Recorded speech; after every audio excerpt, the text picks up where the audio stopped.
frio, nessa chuva, véspera de feriado, e todos aqui com o desejo de aprender mais. Isso é muito bom, tá? A gente ter essa oportunidade de sentar para aprender. Eu falo para os irmãos que era da mesma forma, viu? Comigo também não tinha chuva. Obrigado, pastor. Aleluia. Comigo também não tinha chuva, não tinha frio. Eu estava lá na sala de aula também. E isso é muito bom, porque o conhecimento que a gente adquire é algo que ninguém tira da gente. Bom, vamos para a página 27, 28 na verdade, né? Nós vamos falar da espiritualidade. Página 28.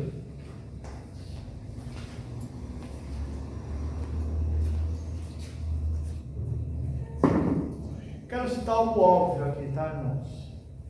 Uma consequência da espiritualidade de Deus é que ele não sofre as limitações inerentes ao corpo físico. Exemplo, ele não é limitado a um determinado ponto geográfico ou espacial.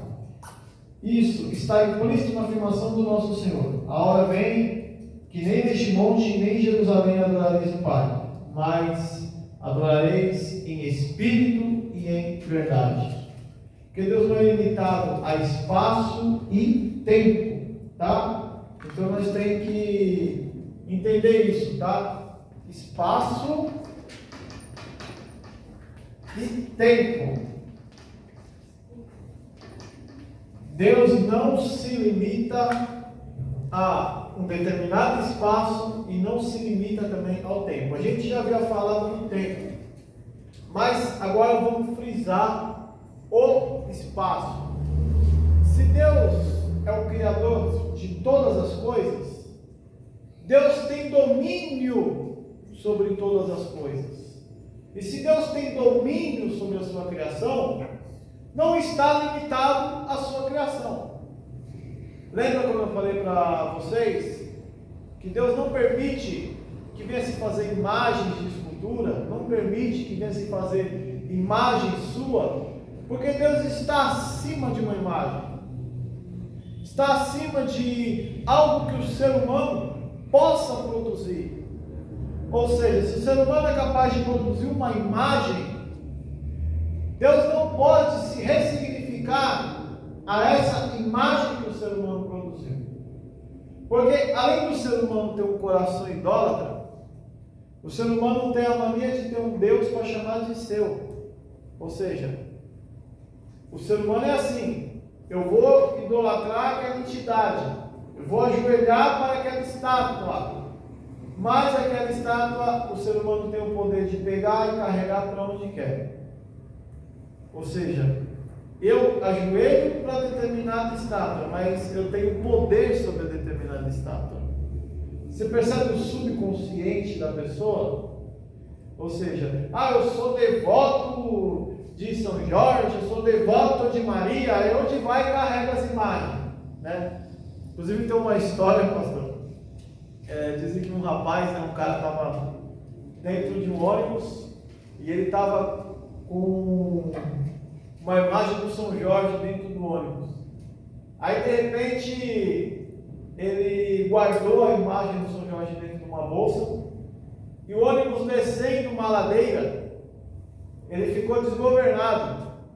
Aí ele virou para essa imagem que está dentro da bolsa e ele falou assim: São Jorge, se eu me livrar desse acidente, né, eu vou te servir.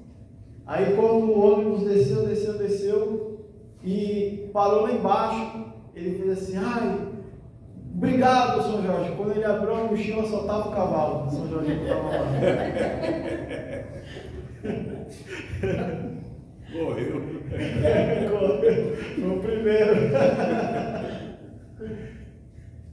Então os ídolos de nada servem. Paulo falou isso. Paulo falou: para que servem os ídolos? Olha aí, eles não comem, eles não andam, eles precisam de vocês para tudo. Ou seja, vocês não querem servir uma entidade em troca de algo bom para vocês querem um ídolo para chamar de seu.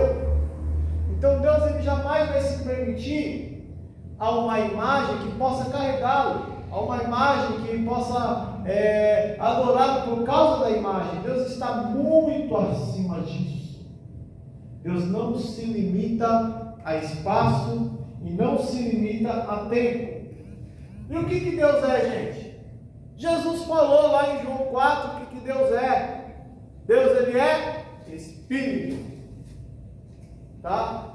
Deus não está limitado a um corpo físico.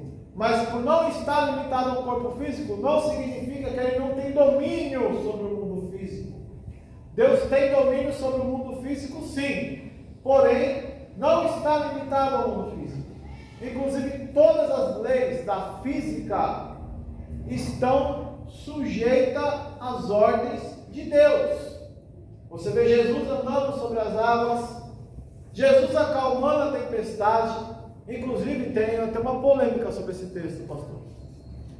Muitos perguntam assim: será que a tempestade foi mesmo causada pela natureza? Ou foi alguma entidade demoníaca que estava por trás? Sai depois, mais para frente, nós vamos falar sobre isso, tá? Só para aguçar a curiosidade de vocês. Aí depois, mais para frente, vou falar sobre isso. Será que foi uma entidade demoníaca sobre a lei da natureza, ou foi a própria natureza que agiu? Mais para frente a gente vai falar sobre isso, tá? Pode deixar. Então Deus, ele é Espírito. Vida. Vamos para a página 29. Outro atributo de Deus é estar vivo. Quando o sol dos seus vieram questionar Jesus, pastor, falaram assim: olha, existia uma mulher, aí ela foi e casou com o cara morreu, aí depois ela foi e casou com o irmão do cara, aí o irmão do cara morreu, ela foi casando e foi morrendo, uma verdadeira viúva negra, né? Se fosse responder, eu já teria te prendido faz tempo, irmão. Você que anda matando esse pessoal todo aí. Aí no final eles perguntaram assim: com quem que ela vai ficar lá no céu? Por quê? Primeiro, eles não acreditavam nisso. Eles tinham uma doutrina semelhante aos dos adventistas, que era o sono da alma. Ou seja, para eles você morreu, acabou tudo. Não existe mundo espiritual. Para os saduceus não existe anjo, não existe mundo espiritual, não existe nada. Então eles acreditavam que morreu, acabou a vida, acabou tudo. Aí depois, qual foi a referência que Jesus deu? Né? Foram falar de Abraão e Jesus falou assim para eles, né? Aí você está falando de uma pessoa viva, ou seja, porque Deus é um Deus de vivos, não de mortos. Quando Jesus faz essa referência a vivos, ele não faz somente a vivos espiritualmente, porque aquele que está em Cristo está vivo espiritualmente, mas também em vida aqui, mortos no pecado, mortos espiritualmente. O que Deus falou para Adão, quando Adão foi tentado a pegar o fruto? Se tu comeres, certamente tu morrerás. Tem muita gente, tem muito endemoniado que fala dessa passagem dizendo assim: Adão não morreu, Deus não cumpriu. Mas espera aí, olha o contexto. Deus não está falando somente de uma morte física. Deus está se referindo também a uma morte espiritual. O que é a morte espiritual? Se afastar de Deus. A morte não é quando a gente se afasta do mundo. Nós somos seres tricótomos, corpo, alma e espírito. Quando a gente morre, o corpo fica, o espírito vai. Eu digo para vocês, a alma vai junto. Tá? Quando a gente for estudar antropologia, a gente vai entender isso. Mas aonde você pegou na Bíblia que a alma vai junto? Aí vamos entender um conceito. A alma é o centro das nossas emoções. A alma, ela é considerada o ser. Ou seja, é pela alma que nós temos vontades, desejos, fome, sede. É pela alma que nós temos sentimentos. É pela alma. Aí vamos para Lucas 16. Lucas 16 é fantástico. Aí, a gente tem uma ideia de como que é o mundo espiritual. O que o rico falou para Abraão: eu estou com muita sede. Ou seja, sede é um desejo. É um desejo que é produzido pela sede das nossas emoções, ou seja, a alma. Então, quando o Espírito vai, a alma acompanha. Avisa os meus irmãos, mente consciente. Olha só uma coisa terrível, gente. A pessoa vai ter consciência que ela tem parente na terra. Avisa os meus irmãos. Então, a alma, ela acompanha o Espírito. Só fica o corpo na terra, né? A alma, ela vai junto, tá? Característica de Deus proeminente no contraste muitas vezes entre Deus e os outros deuses, tá? Jeremias 10 e 11, quem achar pode ler. Capítulo 10, versículos 10 e 11.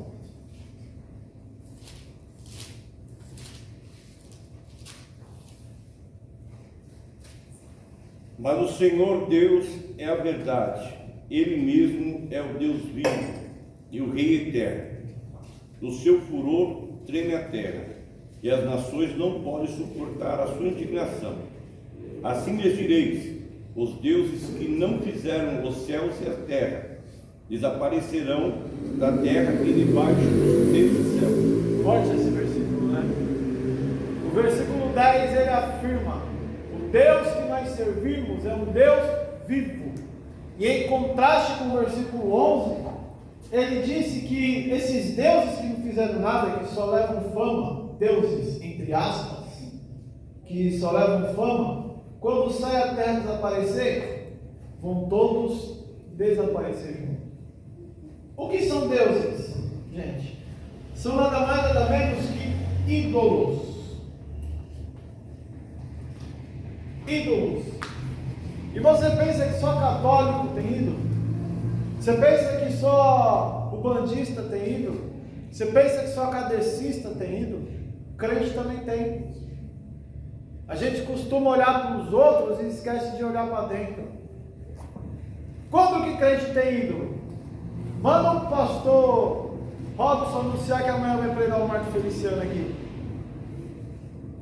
Para você ver, se você chegar... que hora que é o culto? É 8 horas aqui, né? Se você chegar às 7 horas da noite, você já não consegue mais entrar aqui dentro.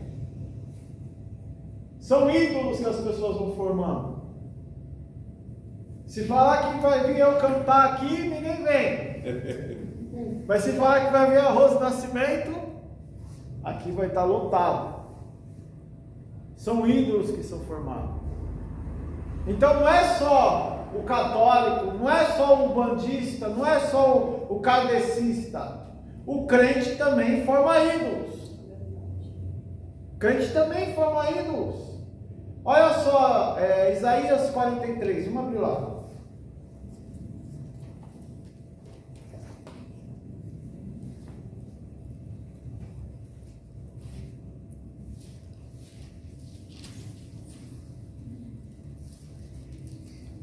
Isaías 43, versículo 10. Vós sois as minhas testemunhas. Diz 43, 10, né? Isso. É isso mesmo, tá certo. Vós sois as minhas testemunhas, diz o Senhor, e o meu servo a quem escolhi, para que o saibais e me criais, e entendais que eu sou o mesmo, e que antes de mim Deus nenhum se formou, e depois de mim nenhum haverá.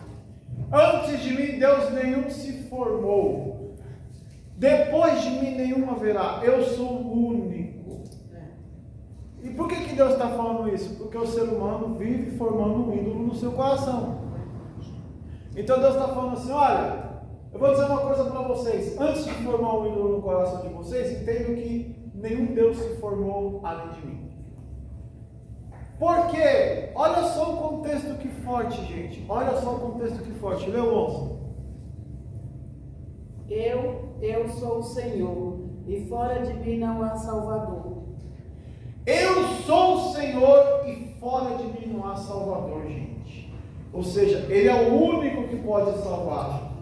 Ele é o único que pode libertar. Ele é o único que pode resgatar.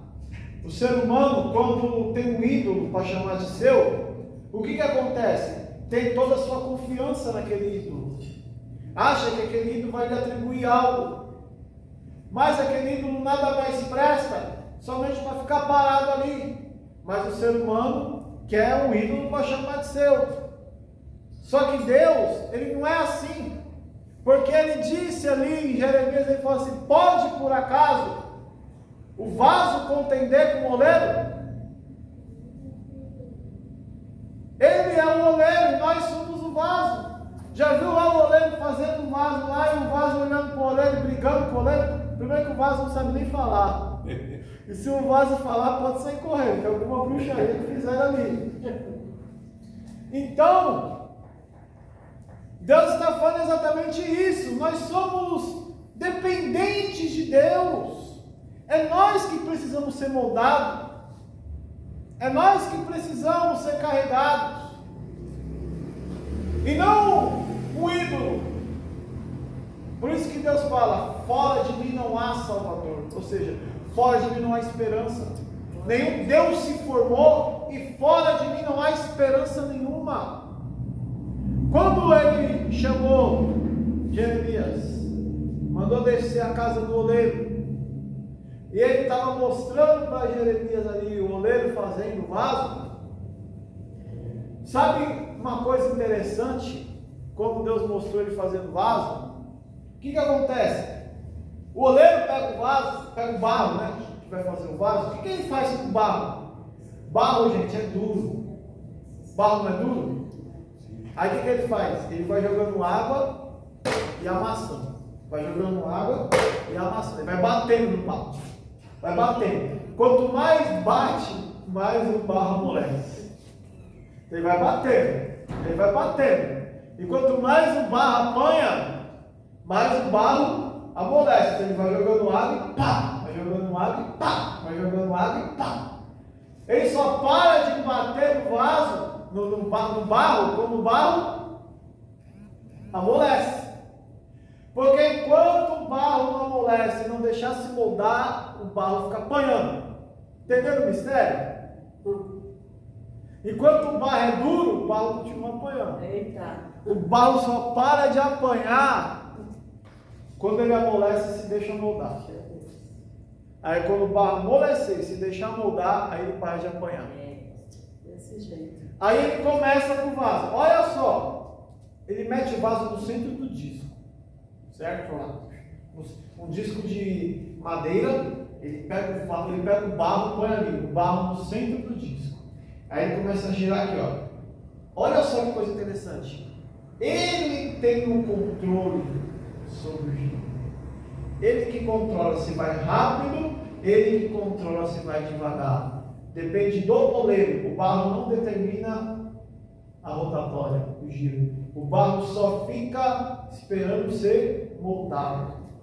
É ele que tem o controle da situação. Ó. Ele que vai rápido, ele que vai devagar. A gente não, a gente tem nosso tempo. Mas é ele que tem o controle. Ó. Se ele vai rápido, ele sabe a hora de rápido e ele sabe a hora de devagar. Não é a gente que sabe, é o oleiro que sabe. Então, só que a gente quer as coisas para amanhã. Aí é mais uma vez um barro querendo contender com o oleiro. Outra coisa importante, quando ele faz a base, ele não começa desenhando já o vaso. Ele começa por onde? Ele começa por dentro. Ó.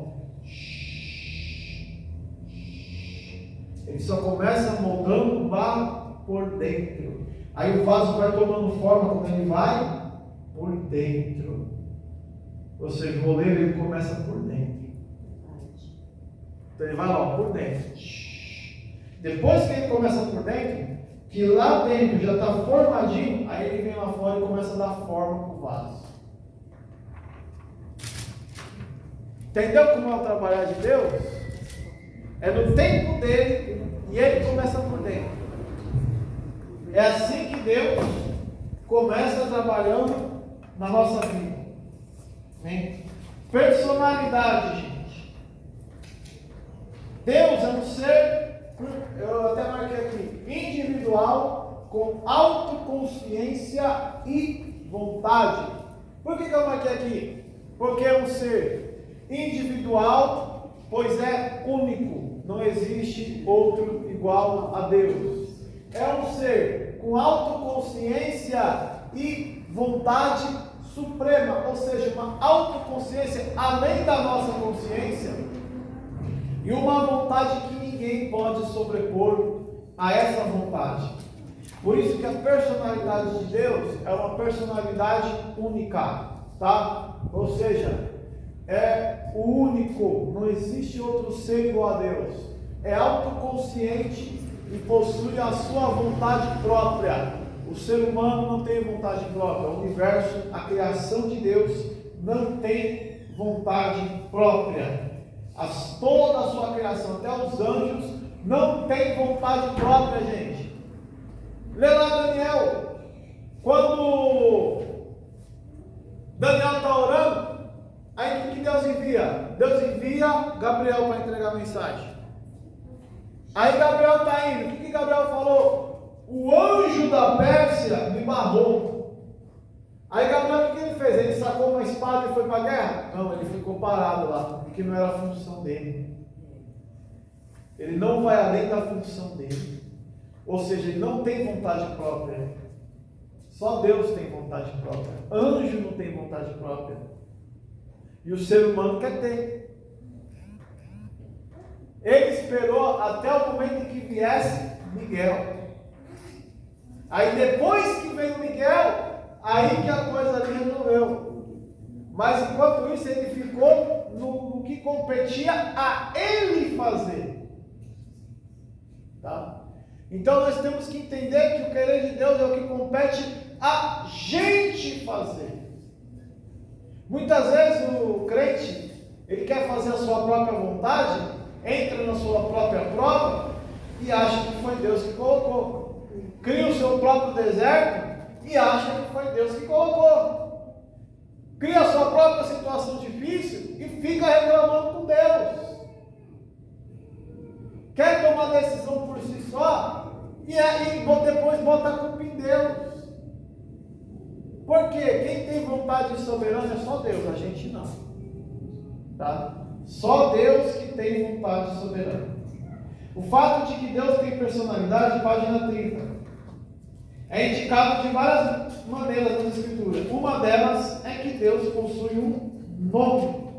Ele possui um nome que atribui a si mesmo, pelo qual se revela. Qual nome é esse? Vamos mais abaixo aqui. Deus se identifica como eu sou, ou eu serei, tá? No hebraico, vamos voltar aqui, peraí.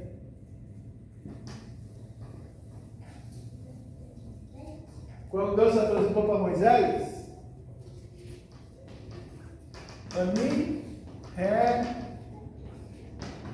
Ani, ou no grego, ego, eimi. Ani, ego, eimi, que significa eu sou. Deus se apresentou como eu sou, tá? Mas quando ele se apresentou como eu sou, Moisés não escreveu de cara o ego em mim. Moisés escreveu o nome de Deus, que é Yod, He, Vav, He, tá?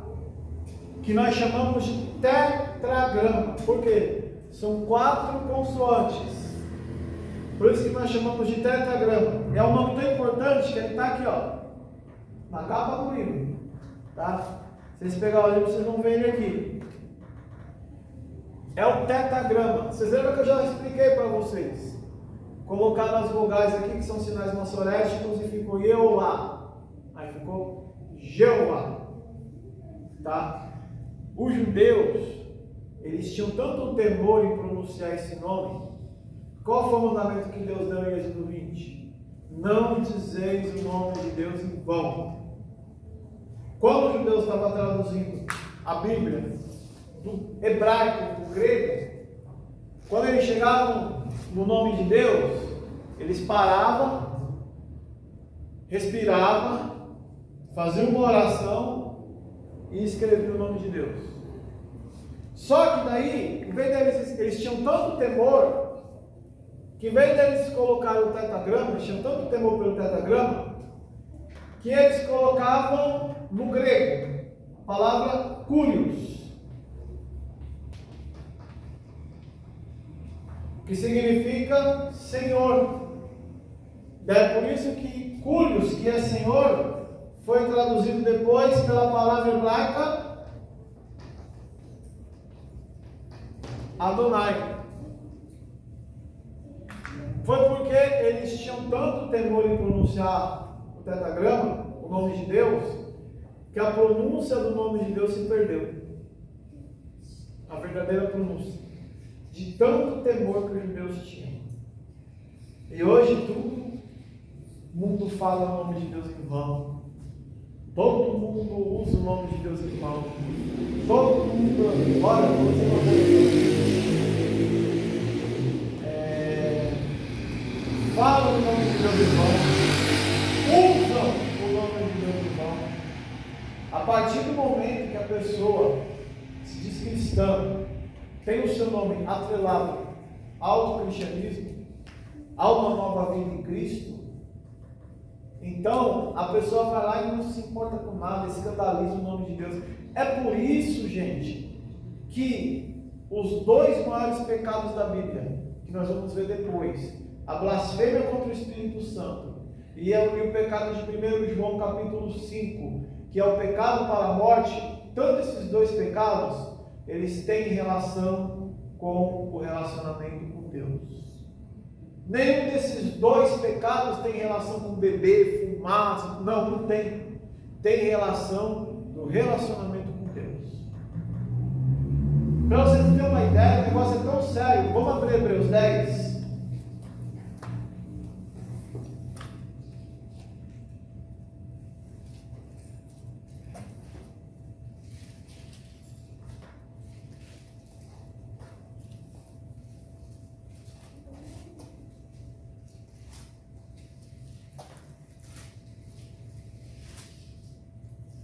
Hebreus capítulo 10,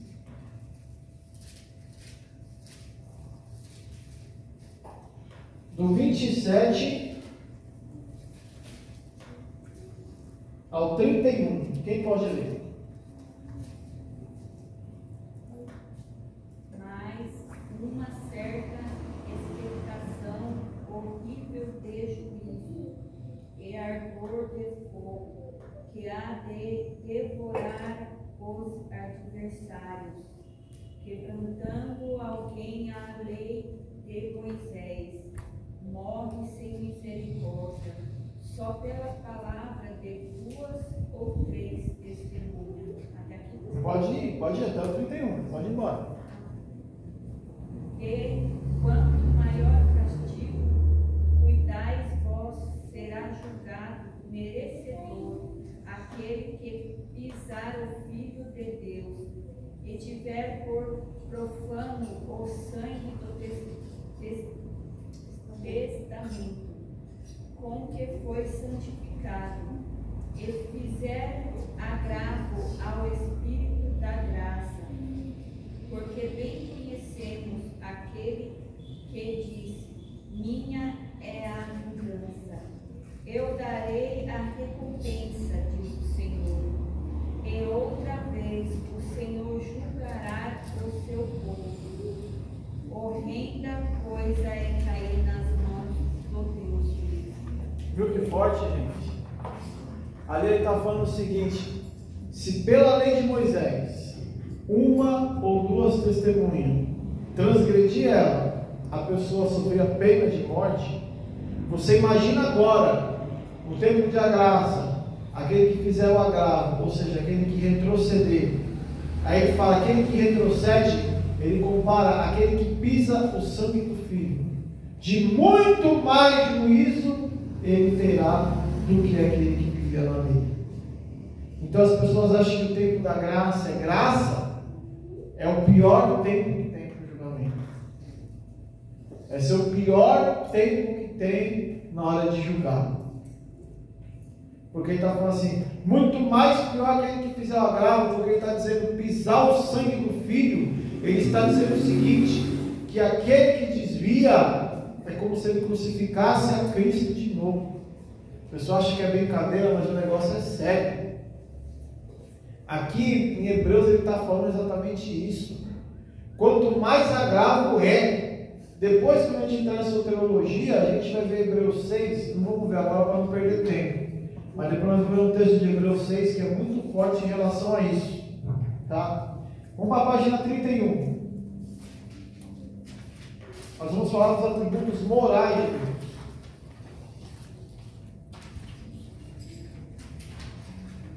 Deus, Ele é o único fundamento e verdadeiro da obrigação moral. Ou seja, Deus possui, vou apagar aqui, uma moral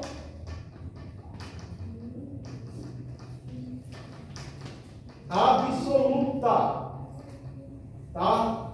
Deus possui uma moral absoluta, ou seja, é o único que possui esse atributo moral absoluto, porque é o único que tem moralidade e que pode transmitir a sua moralidade. Os atributos morais de Deus mostram que nada que Deus tenha dito a seu respeito é modificado. Deus não muda, tá, gente? Deus não muda. Vê muita gente dizer assim: a Bíblia foi escrita por homens falhos, por seres humanos, pessoas falhas. Tá, eu vou dizer uma coisa para vocês. Ao longo de 2000 anos, 40 pessoas,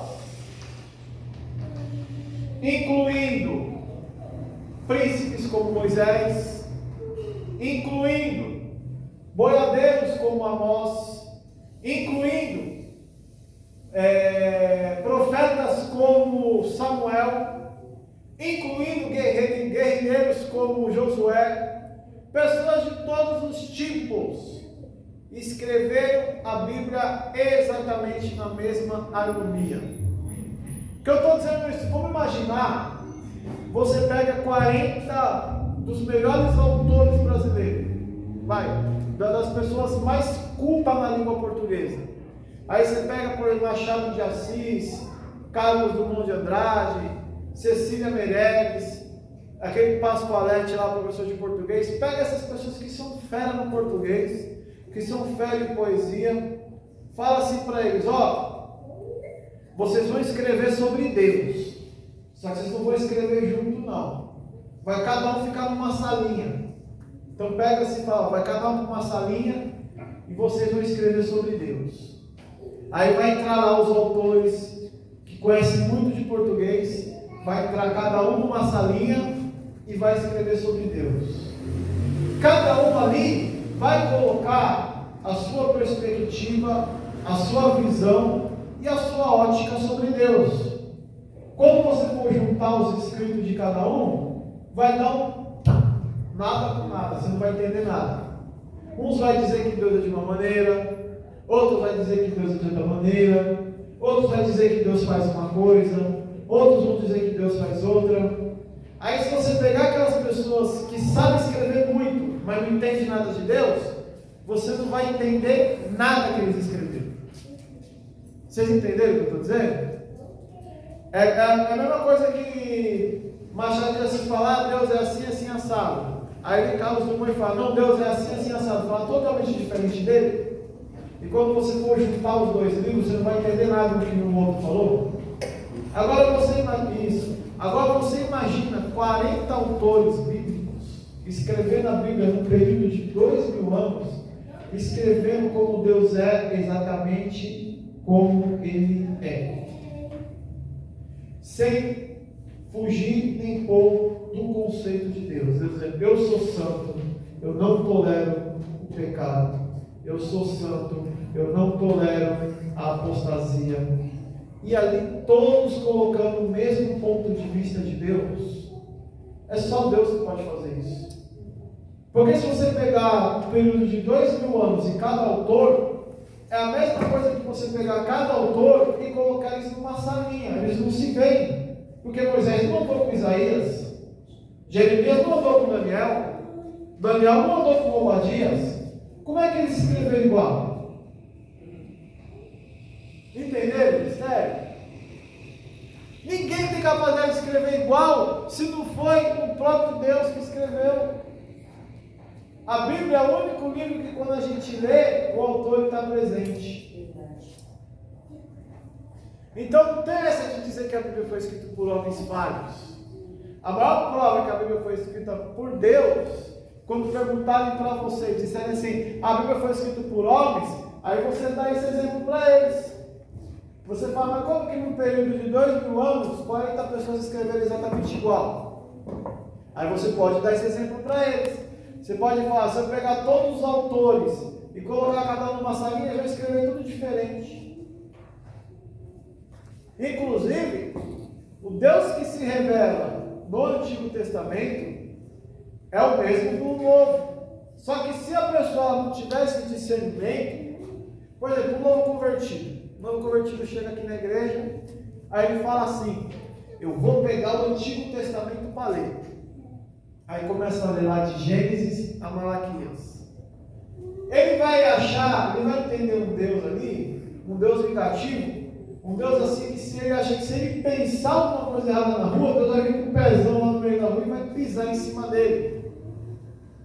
Porque muita gente acha assim, como Deus ele fala assim, olha, como Deuteronômio 28, se tu não andar certinho, maldito será o sair, maldito será o entrar. Mas se tu andar direitinho, bendito será o sair, bendito será o entrar.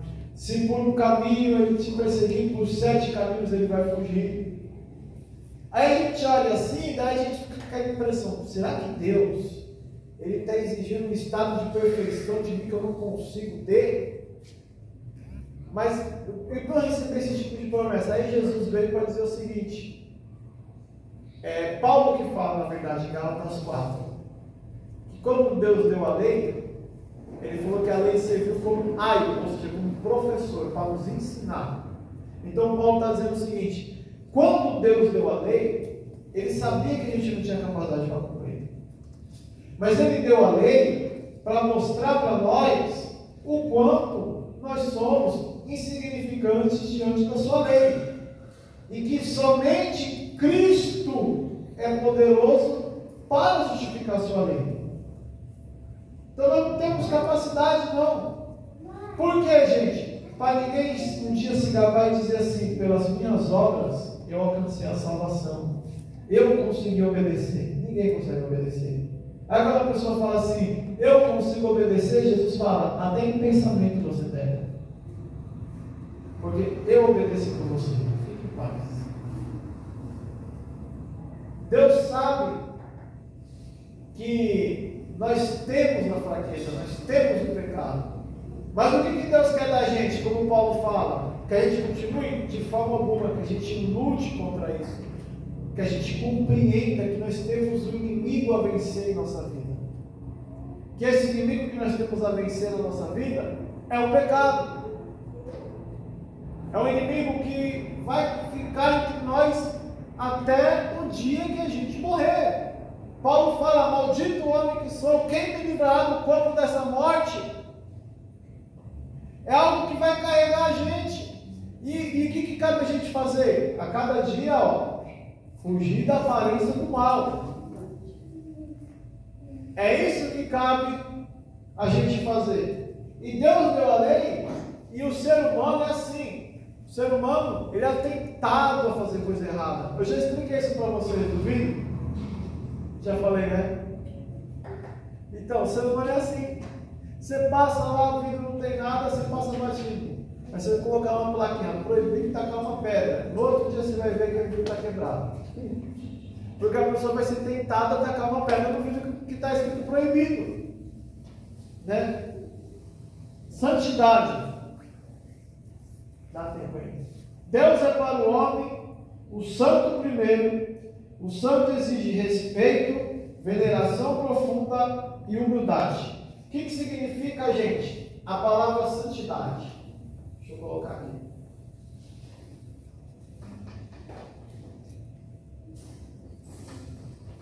A palavra santidade significa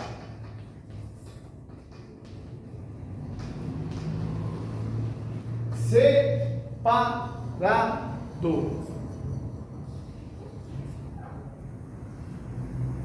Salmo 145:17. Justo é o Senhor em todos os seus caminhos e santo em todas as suas obras. A santidade é o padrão de todas as suas ações, ou seja, todas as ações de Deus é separada do padrão mundano. E quando a gente compreende que a santidade ela é separação, a gente tem que entender que a igreja ela é contramão do mundo. É isso que a igreja é. A igreja é contramão do mundo. Não existe essa, gente, não veio problema nenhum, porque Deus ele não mudou. O que Jesus estabeleceu para a igreja é para a igreja. Hoje, o que está acontecendo em muitas igrejas? Da mesma forma que ocorreu com o cavalo de Troia, né? O povo de Troia foi presentear os gregos foram presentear o povo de Troia. Aí eles deram um cavalo de madeira. Aí o povo falou: nossa, um cavalo de madeira, né? Entra aí. Só que estava cheio de grego lá dentro. Aí na calada da madrugada eles saíram do cavalo e começaram a botar fogo e dominar a cidade. O exército estava dentro do cavalo. E eles foram dominar Troia. E acabou sendo um presente de grego, que foram os gregos que deram aquele presente. Então hoje nós falamos presente de grego por causa do cavalo de Troia. E hoje o diabo ele faz isso para a igreja. Ele fala que Paulo se fez de judeu para atrair judeus. Aí ele bota o cavalo de Troia dentro da igreja, né? Aí daqui a pouco, uma vez teve um rapaz, ele teve um sonho, que ele viu um cavalo entrando de madeira dentro da igreja. E quando ele viu o cavalo entrando dentro da igreja, ele falou que a igreja estava vazia, escura. E aí o cavalo foi até a porta, o pastor veio, pegou aqui, pela uma corda que estava amarrada no pescoço do cavalo, e levou ele para o meio da igreja. Deixou o cavalo no meio da igreja, apagou as luzes da igreja e foi embora. Aí no meio da madrugada, um monte de sombra preta saindo assim debaixo do cavalo e se estabelecendo nos bancos. Olha o sonho da pessoa, gente. Fala se não sonho profético. Agora, se ele foi embora, como que ele viu a sombra preta? Saiu Não, debaixo do cavalo. Foi um sonho. Então, mas o sonho dele, ele deixou o cavalo no meio da igreja, apagou a luz e foi embora. Isso. Aí como que se ele foi embora no sonho, como que ele viu? Não, o sonho, o rapaz que estava sonhando, ele viu toda a cena. Entendeu? Então, mas... Ele viu o pastor pegando o cavalo. Ele viu o pastor pegando o cavalo, levando o cavalo para o meio da igreja, entendeu? E o pastor indo embora. Ele viu um sonho, ele viu uma cena. Tá. Entendeu? Então não era ele, era o pastor. Era o pastor, não, era ele que estava tendo esse sonho. Entendi. Então ele sonhou com o pastor da igreja dele, ele sonhou com a igreja dele. Então ele estava tendo uma visão, um sonho. Ele estava vendo uma cena num sonho.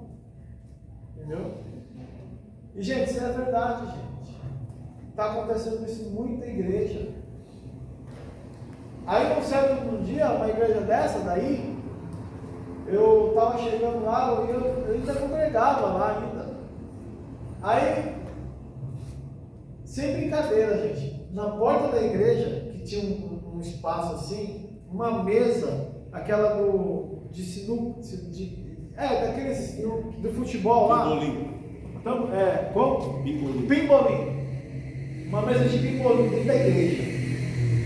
E no dia ia lá, estava chegando os obreiros que eram do Brasil, mas na época não era como era hoje. Sabe aquelas pessoas bem rigorosas mesmo? E eles estavam vindo um dia. Aí eu virei e falei assim para o rapaz que era o buscar ele da igreja. Eu falei, tanto isso daí que está vindo aqueles obreiros lá, logo hoje eles estão vindo aí. Veio o pastor, eu falei, pastor, olha o que você pôs aqui na igreja. O pastor veio e falou, o que tem?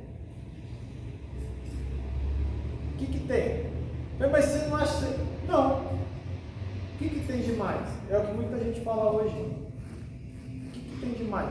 Isso eu estou falando coisas graves, gente. Aí o que acontece? Aí uma vez, porque ele estava aceitando conversinha desses crentinhos aí, que se dizem crente, né? Aí daqui a pouco, jovens, fazendo trabalho com jovens. Que trabalho com jovens? Ali fora colocou videogame. Ah, para atrair jovens. Sabe o que aconteceu? Foi lá no Jardim Brasil. Botou os videogames lá no Jardim Brasil. Aí veio aquele monte de jovem. Passou lá, tá jogando. Aí falou assim, vamos botar o videogame aqui, os jovens vão jogar para fazer o culto. Foram lá passar, tá jogando. Quando começou o culto, foi todo mundo embora. A isca saiu. Não conseguiram morder a isca. A estratégia A caiu. estratégia caiu por terra. Só ficou os crentes no culto.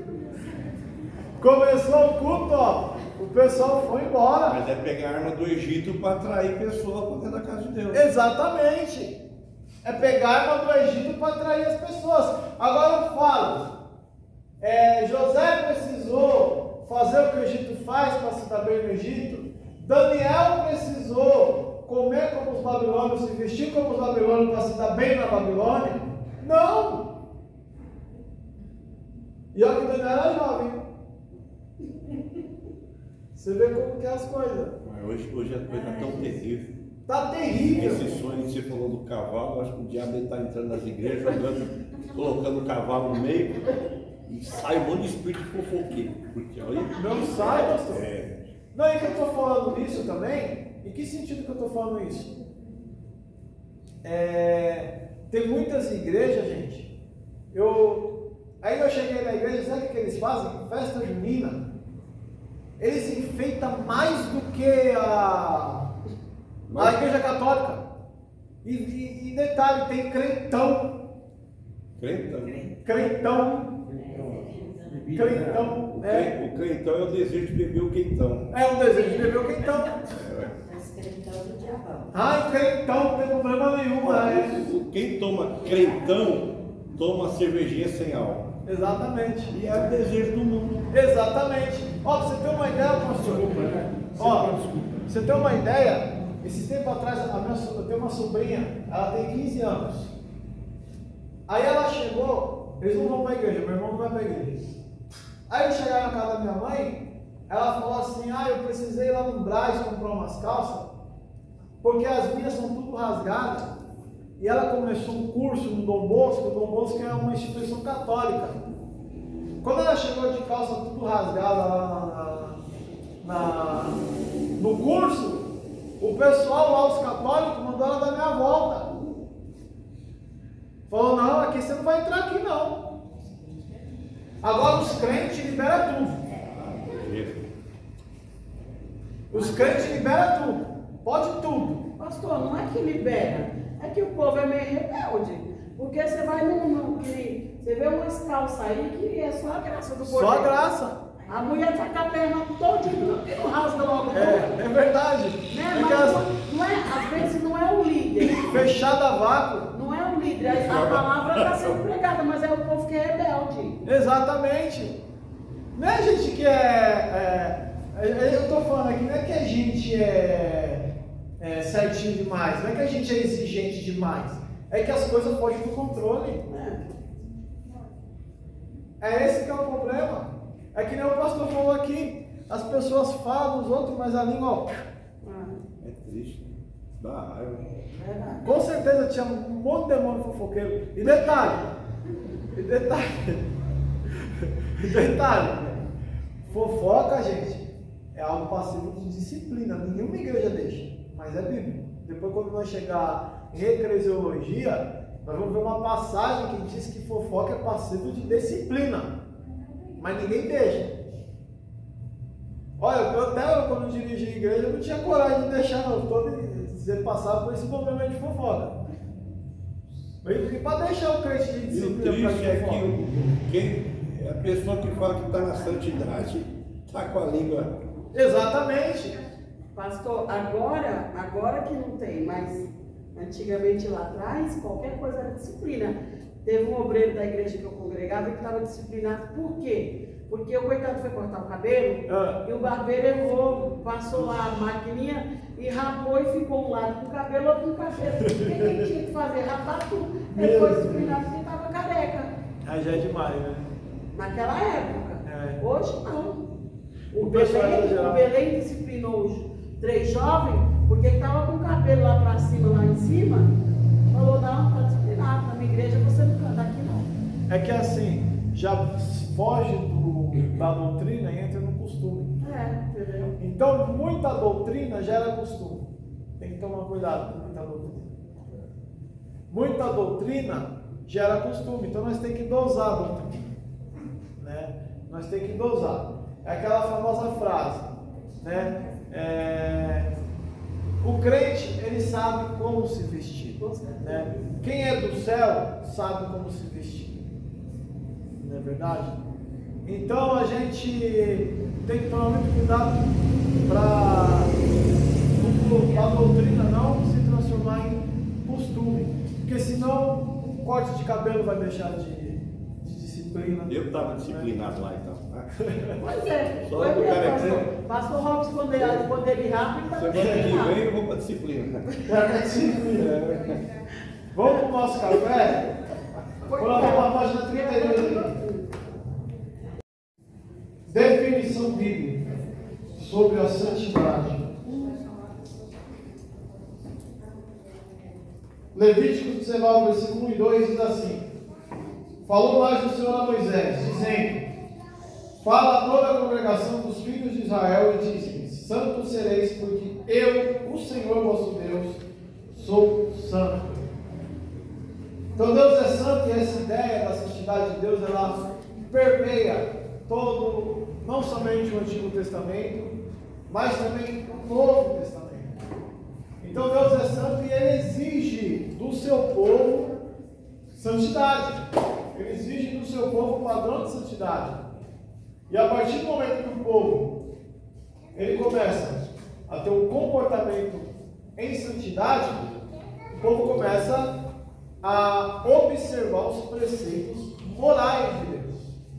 Mas vamos imaginar que se não houvesse a moralidade na terra, ou seja, se não tivesse um Deus, como os ateus dizem, que estabeleceu os preceitos morais, a gente ia ver esse mundo um caos, tá? Porque ia ser um mundo onde a terra é de ninguém, as pessoas iam matar quem eles queriam. Pra vocês terem uma ideia, tem um livro do C.S. Lewis, eu já fiz muito trabalho nas aulas com ele, e muito provavelmente eu posso fazer com vocês, mas ele acha fácil em PDF também.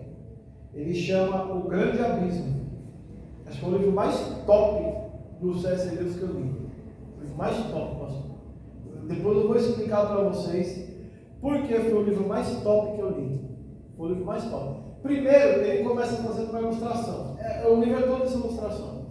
Sabe por quê? O C.S. Lewis, vocês já ouviram falar daquele As Crônicas de Nárnia? Foi ele que fez. Então, ele consegue juntar a imaginação e a teologia de uma forma que você fica de boca aberta. Aí, com o livro O Grande Abismo, ele já começa citando que o livro é todo figurativo, que não tem nada de teologia e que não tem nada de verdade ali, tipo, verdade em que sentido? De doutrina. Não tem nada de teologia, não tem nada de doutrina, mas tem verdade fundamentada. O que significa não tem doutrina, mas tem verdade fundamentada? Eu vou explicar. Ele começa falando do inferno. Aí, esse livro, o Grande Abismo, eu vou dar spoiler, porque eu posso lá na frente dar trabalho dele, mas eu vou dar spoiler para vocês entenderem o livro, tá? Porque se a gente pegar ele para ler, no começo a pessoa pode não entender e largar ele lá. Ele começa fazendo uma ilustração de umas pessoas do inferno. Aí o cara está dentro do inferno, ele entra no ponto de ônibus, e o ponto de ônibus está lotado lá, as pessoas esperando o ônibus. e ele fica lá esperando o ônibus na fila. Aí de repente ele fica só observando a fila. Aí um fala uma coisa pro outro na fila, aí tipo assim, os personagens que estão na fila, né? Aí tem um personagem grande e um baixinho. Aí o grande fala não sei o que lá pro baixinho, o baixinho responde pro grande, o grande dá um soco na cara do baixinho e ele sai da fila. Aí tá uma moça e um rapaz. Aí do nada também uma palavra que um falou, o outro não gostou, eles começam a brigar, ela dá a bolsada nele e sai da fila. Aí ele só indo. Aí quando o ônibus chegou, as 20 pessoas que tinha, ele só tinha ele mais meia dúzia para entrar dentro do ônibus. Então o ônibus estava até vazio. Porque as pessoas iam brigando e saindo. Aí depois no decorrer do livro, ele vai contando como era o inferno ali. O inferno era assim, a pessoa estava naquele lugar, ela falava assim, eu quero ter a casa tal, eu quero ter a casa de sobrado tal, com tantos quartos, com garagem, com isso e com aquilo. Ela imaginava a casa dela, aquela mansão que surgia na frente dela, aquela mansão. Só que daí fala que tinha uma coisa no inferno. As pessoas moravam em mansões, só que as pessoas moravam no mínimo 3 a 4 quilômetros de distância uma da outra. Ou seja, você está aqui 4 quilômetros de distância, já é quase na minha casa, quase na minha carruagem já. Não, já estou exagerando, é lá na São Miguel, vai. Então as pessoas moravam uma distante da outra. Por quê? Ele estava querendo dizer o seguinte: no inferno você tinha o que você queria ter, mas você não tinha paz, você não tinha convívio social, porque as pessoas eram mesquinhas, as pessoas eram egoístas, e elas podiam expressar isso no inferno. Elas podiam expressar suas mesquinhez, o seu egoísmo, e expressando o seu egoísmo, a sua mesquinhez, vivia um longe do outro. Então um morava aqui, o outro morava a 2 quilômetros, o outro morava a 4 quilômetros, ninguém se suportava, porque você não tinha limite. Então o que C.S. Lewis estava ensinando? Que no inferno é a mesma coisa que uma pessoa viver na terra sem preceitos moral e viver sem limite. Aí se torna uma pessoa egoísta, se torna uma pessoa mesquinha, se torna uma pessoa sem lei, ninguém consegue se suportar, fica um distante do outro. Olha a essência do livro, gente. E mais forte ainda é que esses pessoal que estavam esperando o ônibus pega eles e leva eles para o céu. Aí pegou eles e levou eles para o céu. Olha só, gente, quando o ônibus desce no céu, assim, subiu lá para o céu e estacionou. Aí eles olharam, gramas verdejante, aquele brilho luminoso do sol, aquela coisa maravilhosa, aquele paraíso. Aí eles desceram do ônibus. Aí ele está contando que quando o personagem principal desceu do ônibus, ele pisou na grama, a grama começou a machucar o pé dele. Aí ele sentiu o pé duro, então ele subiu o pé assim, e ele pisava, aí aquela graminha cortava o pé dele, ele entendia. Aí ele pisava assim, aquela grama cortava e ficava aquela dor insuportável, aí era dura, ele pisava e não conseguia andar no céu. Ele pisava, além da grama cortar o pé, a grama era pesada. Aí de repente apareceram seres espirituais para falar com eles. Aí ele perguntou assim: por que essa grama está machucando o meu pé? Aí o ser espiritual, que no caso ele estava se referindo a anjos, o C.S. Lewis, virou para ele e disse assim: porque você não está acostumado a andar no céu. Porque para andar no céu tem que andar certo, você tem que se acostumar com o céu, e você não está acostumado com o céu. Andar no céu não é de qualquer jeito. Olha que forte, gente. Você preparou, né? Você preparou para andar no céu. Meu, esse livro é um dos livros mais profundos que eu li. Ou seja, a pessoa não conseguia andar porque a pessoa não sabia andar no céu, né? Você tinha que aprender a andar no céu. Olha, gente, que forte. Ou seja, o céu é algo tão profundo que uma graminha te machuca se você não sabe se comportar. Gente, é muito forte esse livro. Muito forte.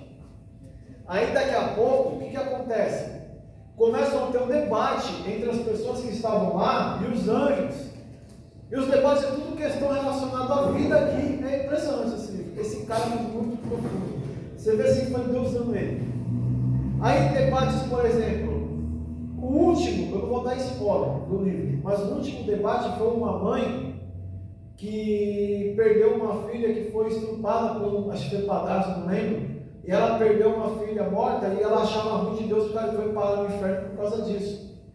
E ela dialogando com o anjo, mas tem que ver o que o anjo sentou o dedo nela, assim, falou umas verdades que você fica de boca aberta. É um livro assim, não é um sentido doutrinário, ou seja, que você vai falar que o céu tem essas gramas, mas no sentido de aprendizado, no sentido moral. É um livro muito profundo. Muito profundo. Muito profundo mesmo. Aí, engraçado, que o primeiro diálogo é com o teólogo, né? Aí o teólogo está lá no inferno e não se toca que ele está no inferno. Aí ele vira para o anjo e fala assim: você não sabe a minha tese de doutorado de teologia. Né? O anjo falou: qual era a sua tese? Eu estava questionando se a cruz realmente era necessária. Ou seja, ele lá no inferno questionando Jesus. Por ele ser teólogo, achando que sabia mais que Jesus. Gente, o livro é profundo. O livro é profundo. E acerca dessas partes também, eu recomendo um do John MacArthur, que chama Nossa Suficiência em Cristo. Ele pega o livro de Colossenses, ele faz uma dissertação sobre o livro de Colossenses. Por quê? O que estava acontecendo na cidade de Colosso é o que nós estamos vendo hoje. Por exemplo, as pessoas, vou dar um exemplo, vai. Não que eu estou criticando as igrejas neopentecostais, tá? Mas é assim, ó. Nós estamos fazendo um curso de teologia, nós vemos vocês aí, as guerreiras e os guerreiros aqui, aprendendo teologia. Mas se o pastor Robson vai lá e fala assim: olha, no YouTube, na internet, amanhã a grande campanha da bênção. É o Vale da Bênção. Vocês vão, na oportunidade, vocês vão passar pelo Vale do Sal e vocês vão receber o azeite consagrado em Israel. Aí ele vai mostrar lá em Israel um azeite desse tamanho, daqui a pouco tem 1000 azeites ali, como se tivesse consagrado os 1000. Na oportunidade você vai receber um azeite consagrado em Israel. E tal, e tal. Quando chegar no amanhã, aqui vai ter gente aqui a rodo. Por quê? O pessoal vai querer passar no Vale do Sal, vai querer receber o azeite, vai querer receber isso, vai querer receber aquilo. Então, Paulo acabou com as igrejas de fazer isso naquele tempo. Ele estava dizendo o seguinte: quando você troca Jesus por algo, você está dizendo que Jesus não é o suficiente na sua vida. É isso que Paulo... Essa é a mensagem de Colosso. Paulo dizendo: vocês estão trocando Jesus por objeto. Quando você troca Jesus por objeto, você diz que Jesus não é suficiente. E eu vim dizer para vocês que Jesus é suficiente. Aí no capítulo 2 ele confronta Jesus e os conceitos filosóficos, Jesus e os conceitos de objetos. É profundo esse livro aí. Ele pega Gálatas capítulo 2 e capítulo 3. Eu não vou dar muito spoiler que não é da parte da lição aqui, mas eu recomendo para ler. Chama Nossa Suficiência em Cristo, do John MacArthur Jr. Tá? Vamos lá. E esse daí, gente, eu posso dizer, tanto na matéria soteriologia, quanto na matéria. Qual o nome do livro? O do C.S. Lewis? Ou do John MacArthur? Nossa Suficiência em Cristo. E o outro é O Grande Abismo. O Grande Abismo. Quem é o escritor? C.S. Lewis. Vou anotar aqui.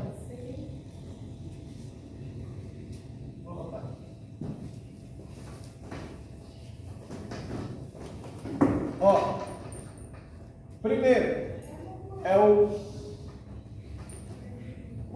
Eu acho que eu tenho PDF, eu vou mandar no grupo. O Grande Abismo do C.S. Lewis.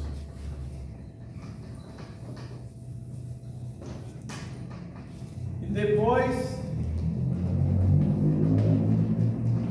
Nossa Suficiência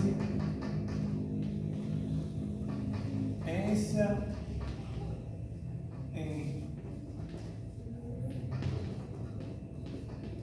Cristo.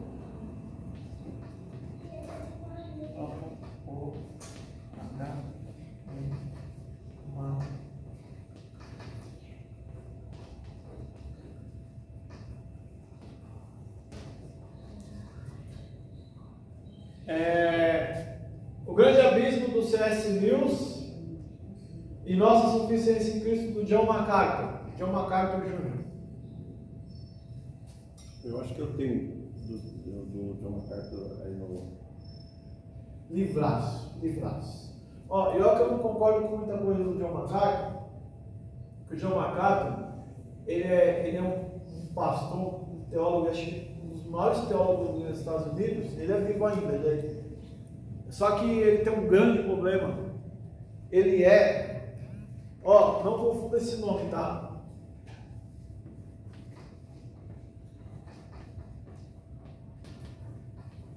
Eu vou explicar. Cessacionista. O que significa cessacionista? Cessar é aquilo que cessou. Por isso que a palavra não está errando em português aqui. É isso mesmo. Cessacionista. Isso aqui não é erro de português, é de cessar. Por que ele é cessacionista? Ele acredita que os dons do Espírito Santo cessaram, não existe mais. Sabe? Ele acredita assim, que não existe mais cura, que não existe mais língua, que não existe mais profecia. Então ele tem esse grande problema. Tanto que ele tem esse grande problema, ele tem um baita de igreja nos Estados Unidos. Se você depois quiser ver no YouTube, pastor, Deus mandou um profeta da Escócia, a igreja dele lá nos Estados Unidos. O profeta da Escócia foi até a igreja dele, apontou o dedo para o púlpito assim e falou assim: Deus está entristecido com a tua incredulidade. Deus manda te dizer, eu uso os meus servos. Deus me trouxe da Escócia até aqui para dizer que ele ainda usa na terra. Aí ele mandou seguranças, porque lá eles são assim, eles têm segurança, né? Mandou segurança com o pastor para fora, o profeta para fora, né? E esses tempos atrás aí, ele expulsou uma irmã da igreja, porque ela apanhava do marido e ela divorciou, e para ele não podia divorciar. Então, sabe, segue aquelas regras assim, ele acaba com o ministério desse jeito, né? Então ele acaba com o ministério desse jeito. Mas na teologia, ele é o melhor que tem. Se a gente for levar, infelizmente a gente vê o lado ruim, mas se a gente olhar para o lado bom, esses livros que ele escreveu é muito forte. Nossa Suficiência em Cristo. O C.S. Lewis, ele era ateu. Vocês viram aquele filme, para vocês terem uma ideia, aquele filme lá, As Crônicas de Nárnia, ele cita o leão lá, que me fugiu o nome dele, a representação de Jesus. Esqueci o nome dele. Você pode ver que no primeiro Crônicas de Nárnia, o leão ele se oferece pelo povo de Nárnia, né? Aí ele era o único que podia oferecer sua própria vida por aquele povo. Aí fica lá os demônios lá, tudo gritando, aí ele passa assim, daí ele sofre um martírio, daí no outro dia a princesa vai até lá, que é aquela menininha, e ele não está mais na pedra, né, porque ele tinha ressuscitado. Então ali tem o C.S. Lewis, ele colocou assim, para as crianças, umas verdades espirituais, muito fortes. A intenção do C.S. Lewis era falar a linguagem das crianças aí nas Crônicas de Nárnia. É muito profundo mesmo. Sua santidade declarada. Esse vai falando. Agora nós vamos falar, gente, da justiça de Deus. Justiça do hebraico, deixa eu ver aqui, é 10 minutos. Ser daqui, ou justiça. Para anunciar que o Senhor é reto, Ele é a rocha e nele não há injustiça. Muitas vezes as pessoas costumam confundir a justiça de Deus, tá? Quando nós falamos da justiça de Deus, automaticamente na mente de muitas pessoas vem aquele Deus vingativo, né? Aquele Deus que vai vingar os teus inimigos. Você vai para o joelho de Jeová dessa espada que mexeu com você, né? Sabe como é aquele pessoal? Mexeu comigo, já foi 2 pro caixão, né? Ainda fala assim, já foi 2, como se estivesse desejando mal para a pessoa. As pessoas confundem muito a justiça de Deus, tá? Confundem muito o conceito de justiça. E a justiça em geral, no conceito generalizado, consiste na vontade e firme e constante de dar a cada um o que é devido. Por isso, gente, eu falo uma coisa: é muito perigoso a gente orar dizendo: Deus, faça justiça contra a fulana. Sabe o que Deus vai falar? Eu faço, mas vou começar por você. E aí? É justo, né? É justo? Não é verdade? Ela falou de você e você falou dela. Exatamente. Todos nós estamos errados diante de Deus. Não há quem se justifique diante de Deus. Você pode ver, quem ora pedindo para Deus fazer justiça, Deus faz, mas começa na casa da pessoa. Começa pela casa da pessoa, pode ter certeza. Você pode ver, quando uma pessoa ora pedindo paciência para Deus, é a hora que a pessoa mais passa por prova. Por quê? É verdade. Porque se você está pedindo paciência, Deus te testa na paciência para você aprender a ter paciência. Isso é verdade. Aí a pessoa vai e fala: Deus, faz a justiça na minha causa. Aí você vê as coisas começando a acontecer com você. É porque Deus vai fazer, mas vai começar com você. Pastor, eu também já não sei aonde também tem na Bíblia que fala também que Deus fala que vai fazer, mas também não vai deixar impune a pessoa. Eu só não sei agora Não, isso mesmo. Exatamente, Deus vai fazer, mas você não vai ficar impune. Porque todos nós estamos debaixo da mesma situação, todos nós estamos no mesmo patamar. Não existe aquele dia do Jeová e o queridinho de Jeová, não. Todos nós estamos, no mesmo patamar. Ah, mas eu sou 24 horas no monte. Não, está no mesmo patamar no outro. Nós somos comedores de arroz e feijão da mesma forma, tá? Não existe ninguém no sentido divino. Vocês têm uma ideia? Antigamente, quando as pessoas se tornavam reis, por exemplo, o imperador de Roma, ele se autodeclarava Deus. Aí as pessoas olhavam para o imperador não como um homem normal, mas como Deus. O faraó era o primeiro que se declarava Deus, então as pessoas olhavam para o faraó como ser uma entidade divina. Para vocês terem uma ideia, o faraó ele era considerado tanto entidade divina que até para ir no banheiro ele ia de madrugada escondido para ninguém saber que ele ia no banheiro. Que ele fazia 1 e 2. Ele fazia escondido. Porque as pessoas achavam que ele era divino, que ele não precisava ir no banheiro que nem a gente. Mal imaginavam que ele era um comedor de arroz e feijão que nem todo mundo. Então, a justiça de Deus ela é para todos, tá? E ela tem duas condições. Primeiro, a distinta, de pessoas que existem relativamente o direito e o dever de justiça.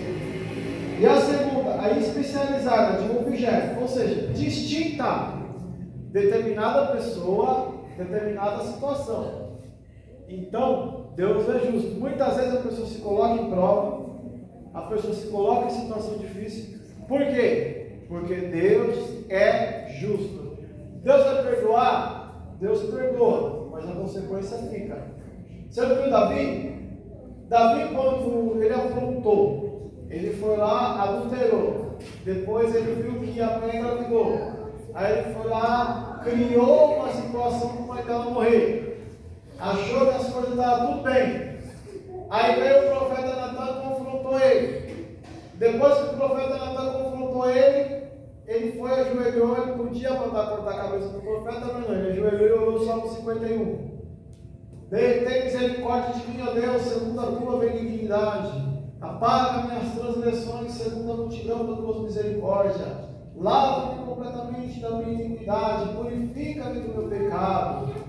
Porque eu conheço minhas transgressões e meu pecado está sempre diante de ti. Ele vai orando. Aí daqui a pouco Natan vem e fala: Davi, Deus te perdoou. Você sabe por que Deus chama Davi um homem segundo o teu coração? Porque Davi tinha a capacidade de se reconhecer. Você percebe que Davi ele era diferente de Adão. Porque quando Adão foi confrontado, o que Adão falou? É ela que o Senhor me deu. Foi o Senhor que me deu ela. É ela. E quando Davi foi confrontado, o que Davi fez? Sou eu. Eu que fiz. Eu que me responsabilizo. Então, segundo o coração de Deus, é segundo o desejo do coração de Deus, que é a atitude do homem. Ou seja, nós temos que ser como Davi. Eu fiz, eu assumo, eu reconheço. Diferente de Adão, foi ela. Aí Deus falou, não, Deus falou assim, então não vou dar mais mulher para varão nenhum. Já que eu dei Eva, e você botou a culpa nela, então eu já falei aqui, né, tem um pastor que foi meu primeiro pastor e falava assim, irmão, não te preocupa, o teu Rebeca está chegando. O Rebeca? O remédio, né? Rebeca. Diz o tipo de palavra, né? O Rebeca, que é de Rebeca. Tá tendo casar Sara, né? Casar Sara. Seu Rebeca está chegando. Não se preocupa, seu Rebeca está chegando. Amém. Então, justiça distinta é a atitude das pessoas. Só finalizando Davi, gente. O que acontece? Deus falou assim, eu te perdoo, mas você vai sofrer as consequências. O seu filho vai se levantar contra você, e o que você fez em segredo será feito aos olhos de todos. Ele vai pegar suas concubinas, e na frente de todo mundo, ele vai, na frente de todo mundo, passou no YouTube ela, e na frente de todo mundo, ele vai deitar com suas concubinas, lá no pátio do palácio, e vai todo mundo ver isso.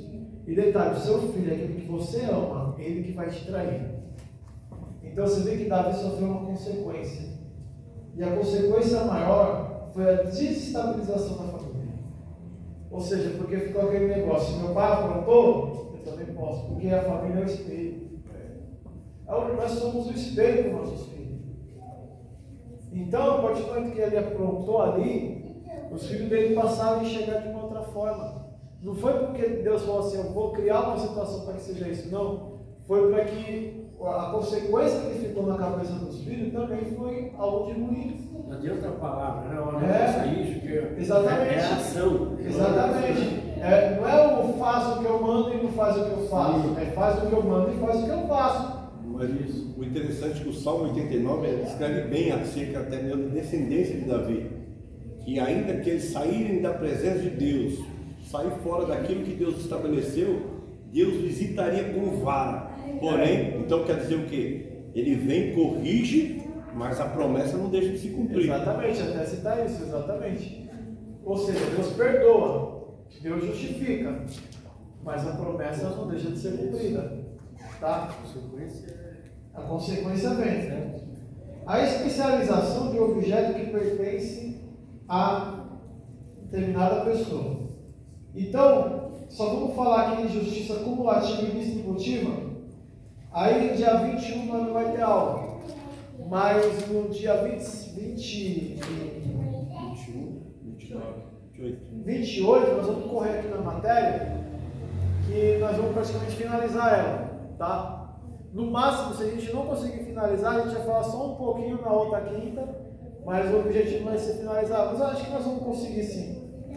Porque na justiça a gente vai falar algo bem breve e aí nós dá uma aceleradinha aqui na matéria, até por conta do feriado, e feriado não tem aula, tá? Antigamente no SETES tinha, mas aí o que acontece? O pessoal vai viajar, o pessoal vai aproveitar, então para não ficar aquele compromisso de vir na aula, né? Então tá todo mundo livre, né? Para aproveitar aí o feriado. Como amanhã também, né? Amanhã é feriado, dá para dormir até mais tarde. E você vê. Comer carne. E você vê antigamente fazer churrasco. Fazer churrasco, né? Peixe tá caro. A carne também tá cara, pastor. Porque, ó, antigamente era assim, as pessoas eram católicas. Ó, antigamente era assim. Quando nós éramos pequenos, vocês até lembram. As pessoas eram todas católicas, se vê a maioria era católica, o que eles faziam? Eles ficavam do carnaval até a sexta-feira santa, quaresma, sem aprontar nada. 40 dias. Não bebia, não bebia, não fazia nada. Até quem era sem vergonha não traía. Eu tinha medo, rapaz. Nessa época eu era macumbeiro, eu tinha medo. Eles falavam, Macumbeiro tinha medo. Hoje não. Hoje eu estou lá no mercado, o que mais o pessoal está comprando? Cerveja, cachaça, não tem mais aquele temor entre eles. Antigamente os botecos eram fechados. Os botecos fechavam. Hoje já não fecha mais. Eles não entravam porque eles não vendiam. Respeito. Eles não vendiam. É verdade. Até que a capa safada não traía nessa época. Né? Mas era assim, o pessoal tinha um temor. E passava uns 40 dias assim com temor. E quando chegava na sexta-feira santa, eles passavam na porta do crente, o crente lá no churrascão, eles abriam aquele tudo pro inferno. Mas peraí. Mas também quando chegava no sábado de aleluia. Eles contavam tudo. Era glória a Eu Deus. fazia samba, Aí caía na. Tirava todos os atrasos, né? Exatamente. sábado de Nael. É verdade. Aí eles falam Judas de verdade, né? Eles falam Judas de boneca, depois ela Agora é Judas de verdade. Agora é você. É verdade. Bom, eu vou querer só me atentar um pouquinho mais no cumulativo e distributivo, então vamos deixar para a aula que vem. Aí eu dou uma aceleradinha. Aí eu faço mais isso comigo, né?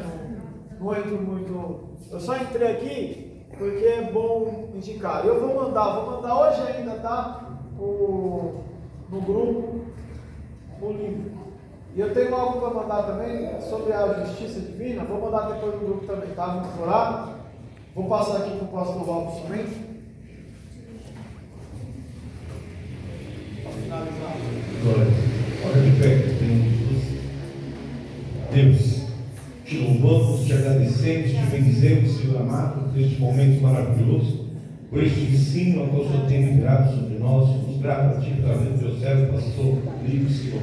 Blinda ele com o teu poder, revista da unção, formular a casa da família, Deus, seja tua fé, Senhor, nos abençoa de uma forma sobrenatural, Senhor amado, brindando, sustentando e nos fortalecendo, Pai, abrindo cada vez mais o nosso entendimento. O Espírito Santo tenha liberdade diante de cada um de nós, Senhor, e tudo aquilo que foi semeado e regado, que o crescimento venha da tua parte, para engrandecimento do teu santo nome. Da mesma forma que nos trouxe aqui em paz e segurança, leva nós debaixo de bênção, leva nós paz e segurança, pelo poder que é no nome de Jesus, próprio nós possamos receber. Que o grande amor de Deus e a graça do nosso Senhor e Salvador Jesus Cristo, a doce comunhão e consolação do Espírito Santo, venha ser com cada um de nós para todos sempre, até a vinda de Cristo. E todos digam amém. Deus abençoe a todos, em nome de Jesus.